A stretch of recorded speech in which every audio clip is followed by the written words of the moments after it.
What up, y'all? This is Esco with Up On Game Presents Lost Art, and today we have the pleasure of meeting Stylo Live. Stylo. Is it? What's up with the Stylo, man? I heard something about Stylo, and it turned to Stylo, or was it just Stylo? It's always been Stylo, but certain people call me Stylo, so I just, whatever resonates with them. Cool, man. So it's Stylo. Yeah. All right, Stilo. So I know you're a new guest to the show. Just wanted to let you know a little bit about it from my point of view.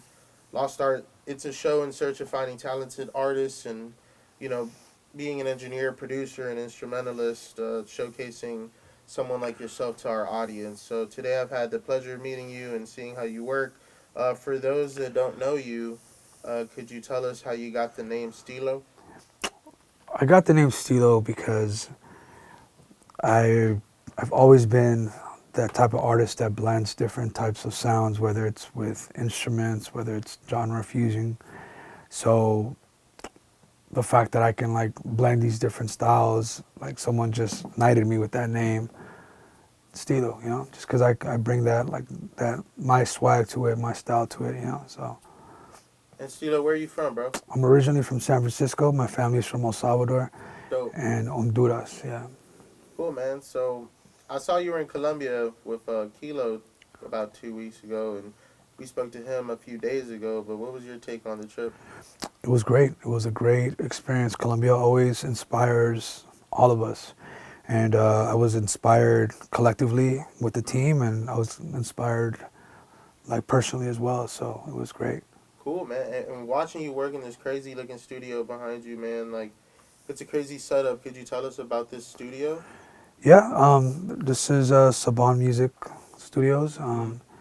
Been running it for about a year now, and it's a great Cool. creative space. Yeah.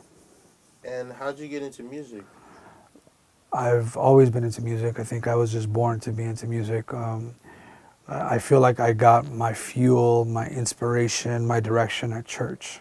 Mm. That's where I feel like, I could kind of see that. yeah, that's where I really felt like Mm. um, it was like deeply cultured in my upbringing, That's like being dope, at man. church. I actually went to like a Puerto Rican church, so like they used to play like Mm. corridos with like salsa and like Mm. like montunos and congas. So I Mm. literally started playing like bongos at 7 years old. Like I would take my little bongos and start playing them at church and stuff like that. And it was Right. something that I just knew I wanted to do since like a Dope. young That's kid. dope. Yeah. And so, hey, man, in your experience, what makes a good song good? I think what makes a good song good is it's memorable. It's how can you say this? It's memorable value. Mm. Like it's a catchy melody Mm. with a like with a priceless like hook line, and um, Right. honestly that's what calls my attention. I'm the type of listener that feels a song with a melody first. I don't even listen to the lyrics. I'm that kind of guy. So, what kind of music are you listening to these days? Everything. I always listen to everything. I mean, I'm scouting music that I'm like aiming to do, but I get my inspiration from different music, whether it's like bossa nova to like to Mm. jazz to Latin rock, to house. It all depends. All right, do me a favor. What's the last song you added to your Apple Music app? I don't to Apple Music. Well, Or what's the last I song listen you? to Apple Music too. What's the last song you added to a playlist? I think it's called Nathan by Fred again. Cool. Yeah. Oh, I'm surprised you remember that.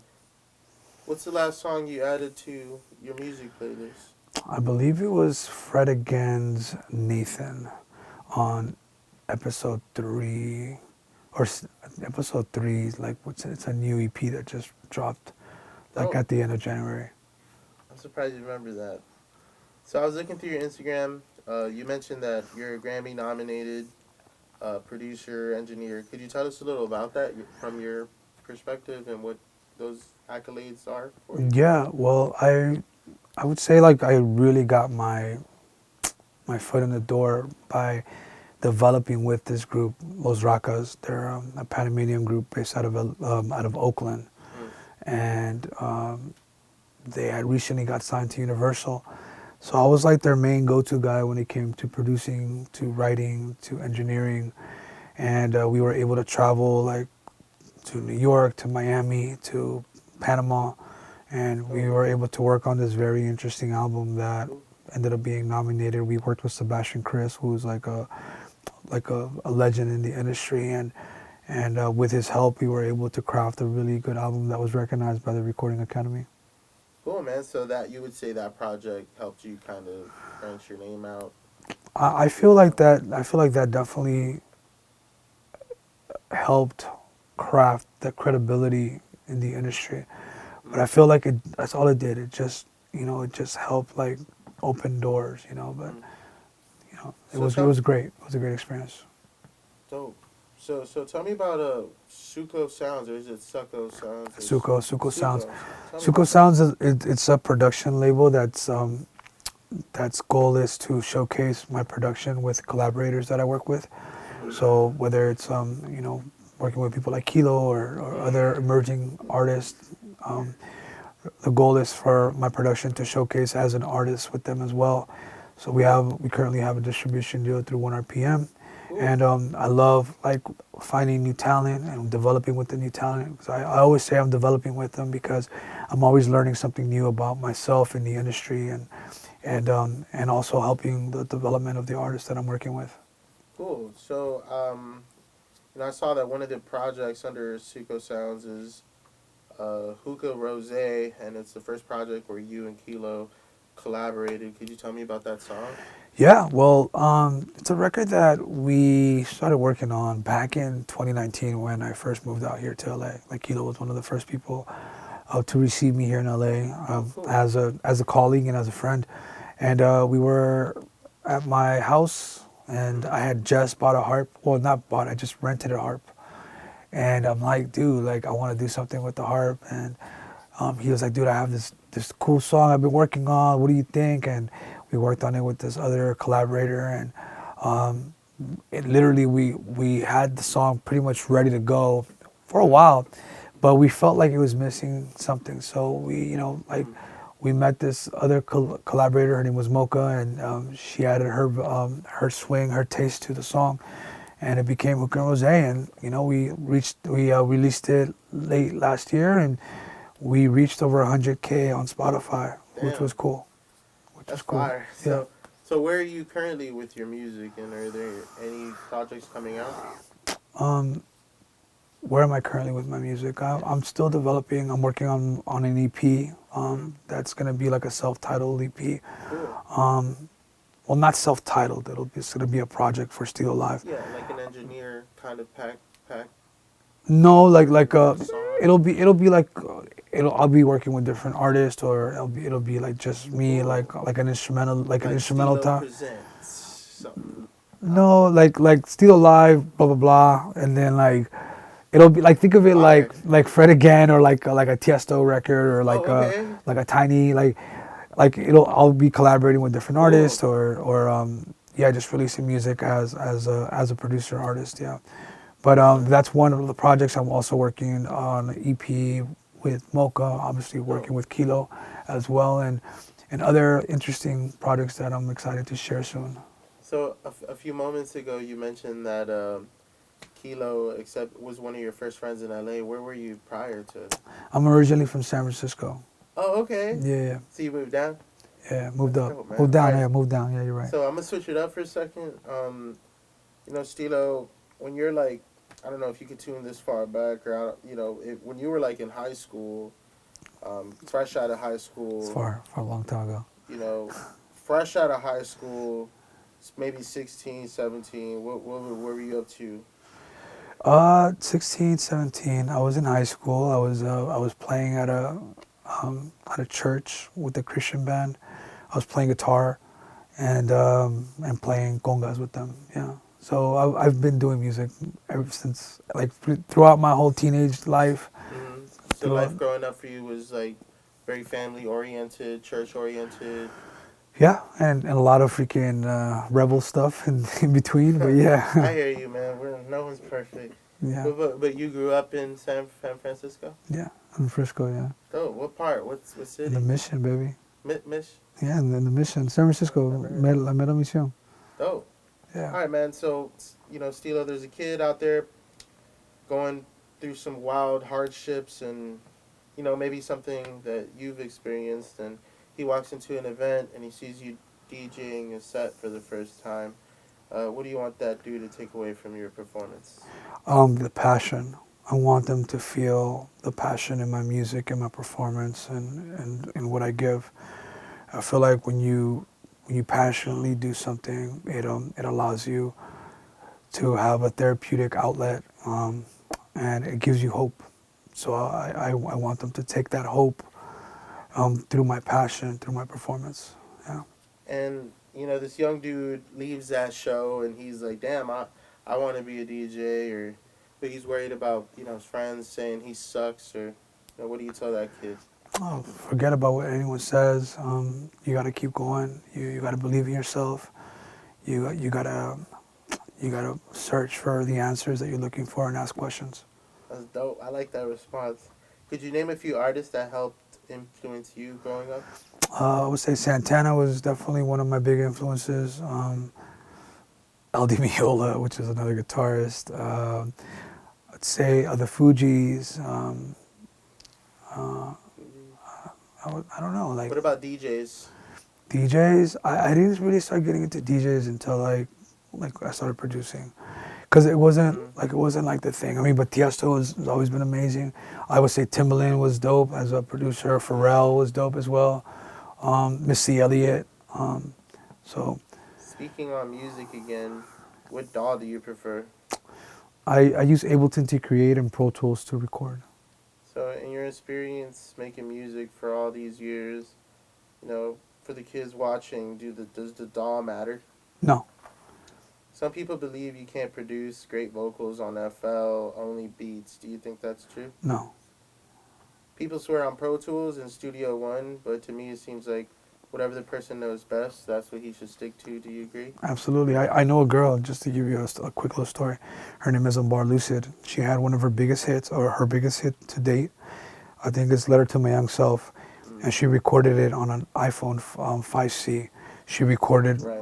her vocals, she recorded her ukulele, she mixed it, and she did her video, That's fine. all on the iPhone 5C. So the moral of the story is, if you know how to use your tools, you can make anything sound great. I love that because, as you know, there's a lot of talk about the kids. I've seen them myself. They're arguing about nothing. So, do you find that sonically there's a difference out of the dolls?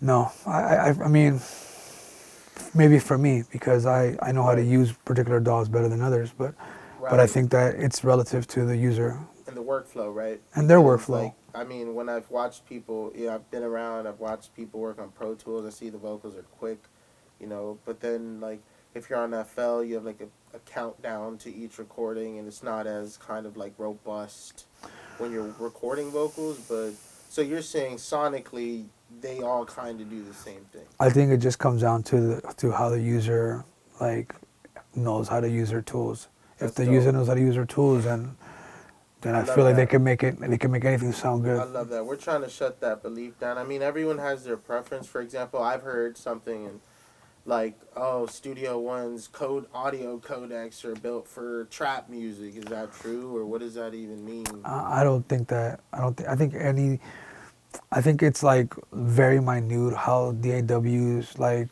algorithms freaking affect the output of a wave Right. or AIFF, but it really honestly comes down to the user. I feel, and the experience that they have with their Sorry, tools. That's dope. Do you think that interfaces matter? I do. I think that interfaces The matter. interface does affect Yes. the output of the audio. Yeah, quality wise, but that doesn't mean you can't make something sound good. I know an amazing artist named is Kelpie Vibes who just dropped an EP. He's a huge Afro producer who's becoming an artist. He recorded on a Scarlett, and it still sounds good. Still sounds Could it be good. better? Like Absolutely. A Focusrite? Like A one of those Focusrite solos? Scarlett 2i2. Sheesh.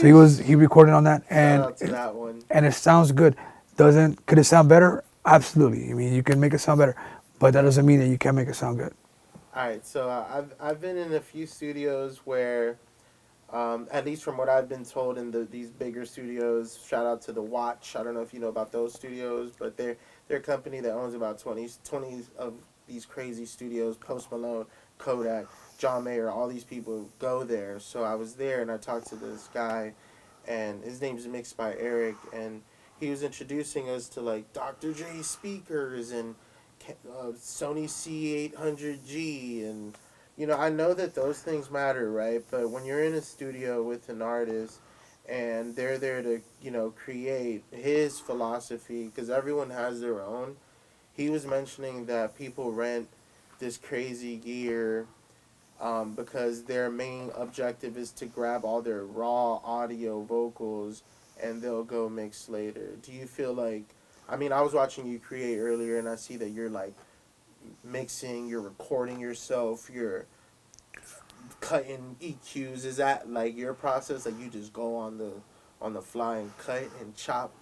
Yeah, I mean, it just depends on what I'm doing. Like in this situation, we're working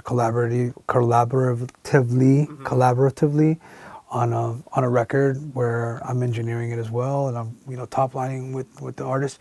So yeah, I found myself doing that, but Mm-hmm. it's just relative to the project that I'm working on. But usually you like mix by yourself or something, like just to Um, yourself.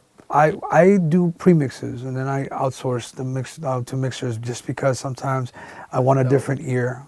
So So the reason we ask you is because one, you're obviously with accolades and you're credited to speak on this, and you have you're Grammy nominated and uh, you're out here, we out and here. Yeah, two, this is to shut the kids up at home. Just like, hey, stop arguing about the thought, just do the music, that I agree with. whatever. Yeah, great. I'm glad. And so, to these young engineers, what's one gem you tell one of these young guys that are working for free right now?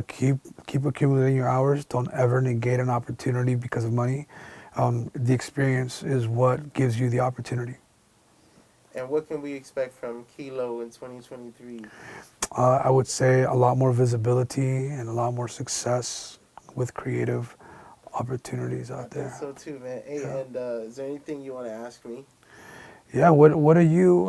I hear you're a producer as well. Like what kind of music do you aspire to do, and where do you see yourself in a Ah, couple of thanks for years? asking. That's great. I've been making music since I was 12, just like you. I went to church and I thought, oh, fuck, like they didn't want me in the band. And Steven could admit to that. He was in the band, and I'm like, yo, I want to join the band. And they're like, nah, we don't need another member. So I was like, all right, bet, I'm going to go get good myself. I started touching everything. And then I started getting FL. I started on FL3. Um, Luckily, I had a friend that cracked it, and we're sitting there just I'm like 13. My dad gave me a computer. I start producing. I'm making beats, and it was great. And then um, it's something that you have in every phase of life. I had it by 13. So a lot of my music is very robotic. Like, I don't know if you've heard Porter Robinson, No. or I like to just create hard thumping beats. Like, if it shit doesn't shake your trunk, then like I don't want it. And Like with 808s and stuff. just 808 subs. Just I create bass lines on initial. You know what initial 808 studio is? Mm. It's like a 808 workstation, but Okay. it just lets you. It's like a one of these tools and shit. But I mean, sorry about that. So in relation to the music, I realized that while I was making this music, for every 10 artists, there's one video guy. So that's where I was like, all right, let me switch the route, because producing is very hard. As to get even one song out to really go crazy, like you're like NFL level engineer. Like if we're talking, look at your setup, kids can't afford it. Like you're on your shit, right? You know it. And so for me, it was like, all right, well, for every for every 10 artists, there's one video guy. So let me do that. And I started believe it or not, my success went super fast because I realized that very young. Like, oh shit, people need videos. I made 50 music videos in 2 years. I was just very driven, and I wanted to catch my music video skill up to the music. So I'll show you later, but a lot of the Yeah, music please. videos I've done were to the audio I created, and then like it was just I could do it kind of all. And What do you use to edit? so I use Premiere Pro for video, but on Dope. music I stick to FL because it's all I know. But I have played with like Ableton. the other stuff, Pro Tools. Like it's just what I know. So, Yeah, yeah. but that's where I'm at with the music. I prefer to help others because what I've noticed is I was also a music teacher, so I was teaching 7 year olds to 17 just like 2 years ago. And I realized that as you teach, you learn yourself because you're relearning certain things like Absolutely. stereo imaging. I Right. didn't know what that was, but do you know what would you say stereo imaging is to Oh, you? it's just like your panorama. So it's basically where like your mix sits within your stereo field. Yeah. Right. And so when you're trying to explain this to kids, I regrew my love for helping as opposed to me, and the helping got me further, way faster. I was in studio, like I got to meet 808 Cartel casually.